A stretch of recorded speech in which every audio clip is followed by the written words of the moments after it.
Guys, চিনেন মানুষটারে? আচ্ছা guys, একটা মজার ব্যাপার খেয়াল করছেন? লাস্ট কয়েক বছর ধরে শাকিব খানের যেই মুভিটাই আসে, প্রত্যেকটা মুভিতে কিন্তু সবচেয়ে বড় আলোচনা থাকে যে শাকিব খানের মুভির ভিলেন কে থাকবে।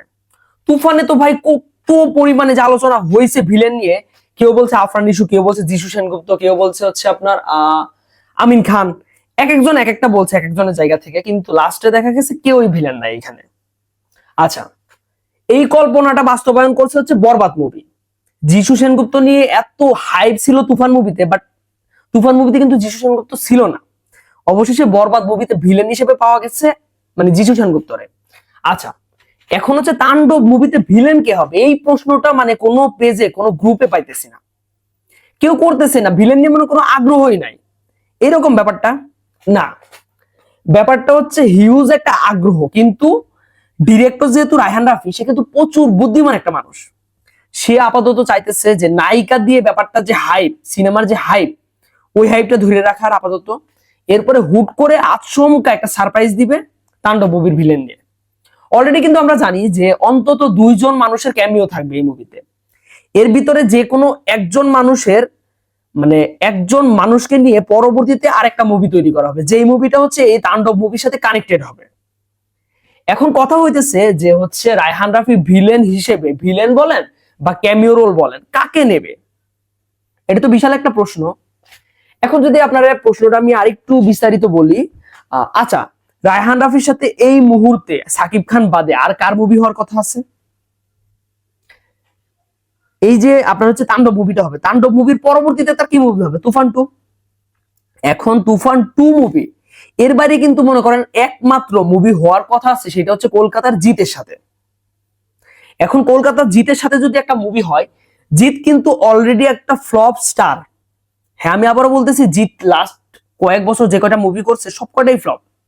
তো রায়হান রাফি কি এতটাই বোকাশোকা একটা মানুষ যে হচ্ছে জিতকে তার মুভিতে নিবে কোন রকম ব্যাকআপ ছাড়া? এখন আপনি চিন্তা করেন, তাণ্ডব মুভিতে যদি জিতের একটা ক্যামিও থাকে, ওই জিতের লায়ন মুভির সাথে যদি আবার তাণ্ডব মুভিটা কানেক্টেড থাকে, তখন কিন্তু গাইস এই লায়ন মুভিটাও হিউজ পরিমাণে দর্শক টানবে। সাকিব খানের ফ্যান ফলোয়াররা, জিতের ফ্যান ফলোয়াররা, অন্যান্য যারা ফ্যান ফলোয়ার আছে, প্রত্যেকটা মানুষ কিন্তু যাবে। তো অবশ্যই অবশ্যই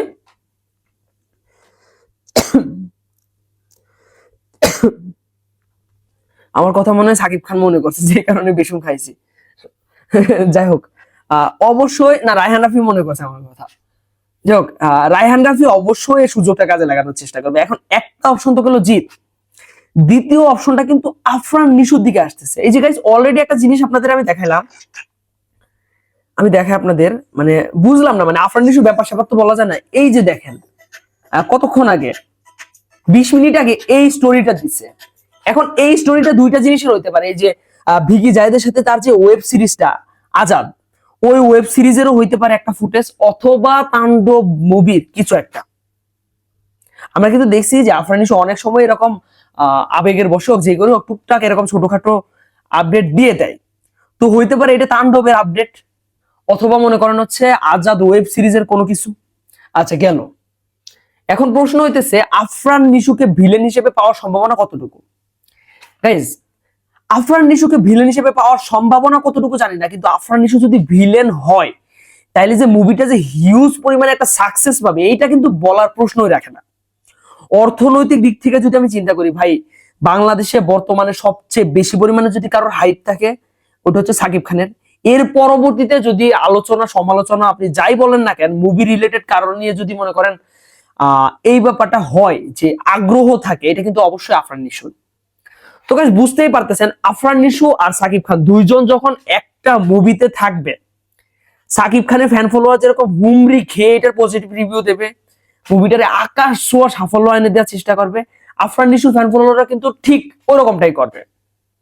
তো গাইস, বিজনেস মানে ব্যবসায়িক পারপোজ থেকে দেখতে গেলে আফরান নিশুকে এই মুহূর্তে যদি তাণ্ডব মুভিতে ভিলেন হিসেবে রাখে, মানে যে ডিরেক্টরই জাস্ট আফরান নিশু আর সাকিব খানকে একসাথে করতে পারুক না কেন, ওই ডিরেক্টরের সিনেমাটা যে ব্লাস্ট হবে ওইটার বলার বাকি রাখে না।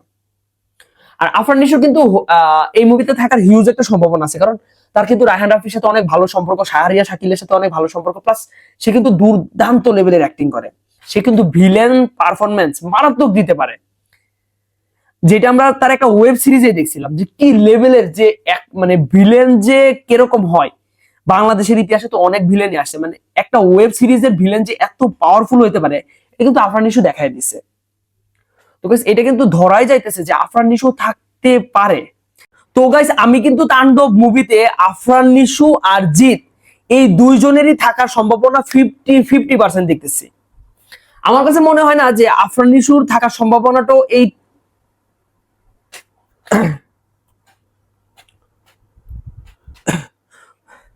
তো গাইস তো গাইস তো গাইস আমি কিন্তু দেখতেছি যে তাণ্ডব মুভিতে আফরান নিশোর থাকার সম্ভাবনা প্লাস জিতের থাকার সম্ভাবনা, দুইজনের থাকার সম্ভাবনাই কিন্তু 50-50%।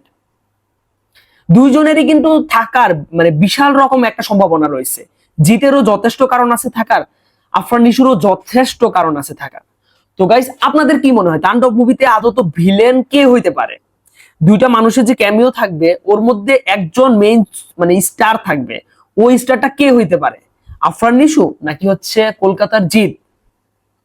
তো আজকের মতো এই পর্যন্ত। সবাই ভালো থাকবেন, সুস্থ থাকবেন, আমাদের এই চ্যানেলটা মাস্ট বি সাবস্ক্রাইব করে রাখবেন, কেননা মুভি রিলেটেড যত আপডেট সবগুলো আমি দেওয়ার চেষ্টা করি। আর হ্যাঁ মাস্ট বি অবশ্যই কিন্তু কমেন্ট বক্সে জানাবেন কোন অ্যাক্টরটাকে আপনারা তাণ্ডব মুভিতে হচ্ছে ভিলেন হিসেবে পাইলে সবচেয়ে বেশি পরিমাণে খুশি হবেন। তো আজকের মতো এই পর্যন্তই। সবাই ভালো থাকবেন, সুস্থ থাকবেন, টাটা।